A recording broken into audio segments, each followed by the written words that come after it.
So we have an update with our composting tea, or our comfrey tea, because it did have some comfrey in it.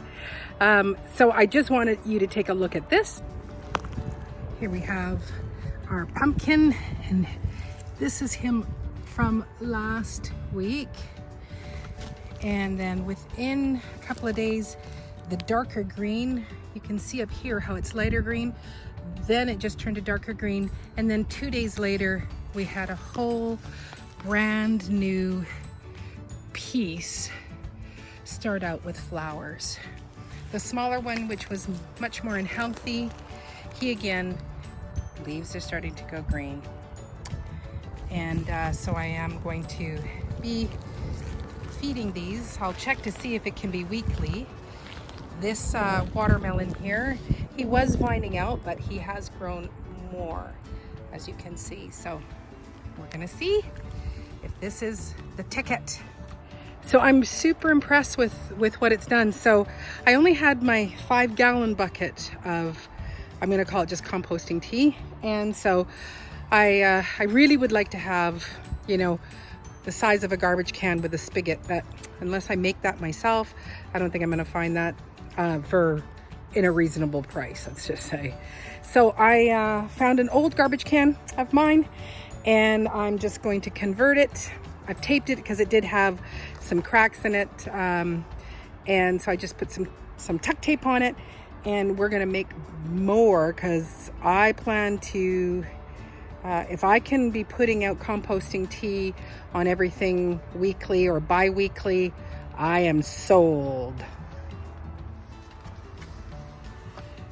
So I'm going to recommend that you wear gloves. I was working with it yesterday, the compost tea, and it has a pungent smell of poo. And didn't matter how many times I washed my hands, there was still a little bit of residue in my fingernails, so I actually use a bleach wipe to get in there. So I just figured I'll just wear gloves. But yeah, it's pretty pungent, pretty awful. So we're gonna have a bigger can because I would like it to process more.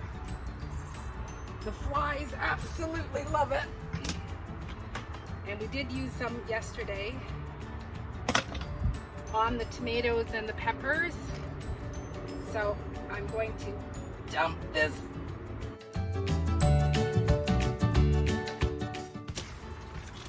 Haha, I missed me. But I am gonna get that sludge out of there too. And I keep a stick handy, and yes, it just absolutely, it's absolutely disgusting. But when I was working with it yesterday, because I saw what it was doing, I thought this stuff is like magic. The smell actually doesn't bother me as much, so it's gonna be great. So I'm just gonna get some more water and some weeds.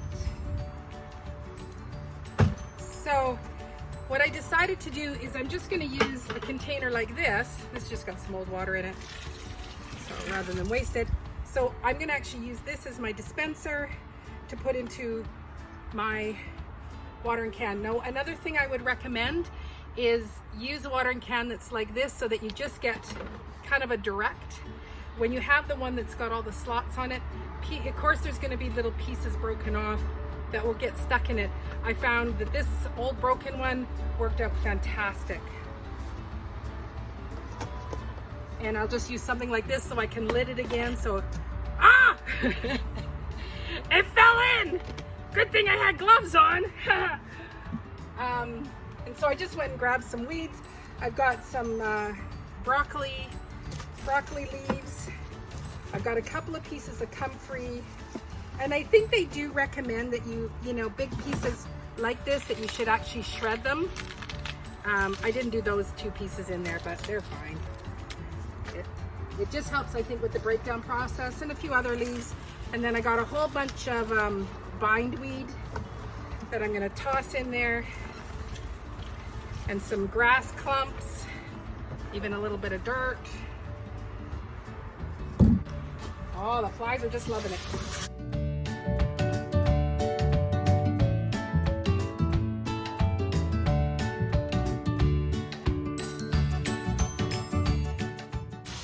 you definitely want to use a container that you know you can dispose of, because the smell is gonna stay in. You know, this bucket might over time stop stinking, but at this point it's pretty stinky. I do have a lid for this garbage can, and I'm excited to be making more compost tea so that I can feed my garden. Yay!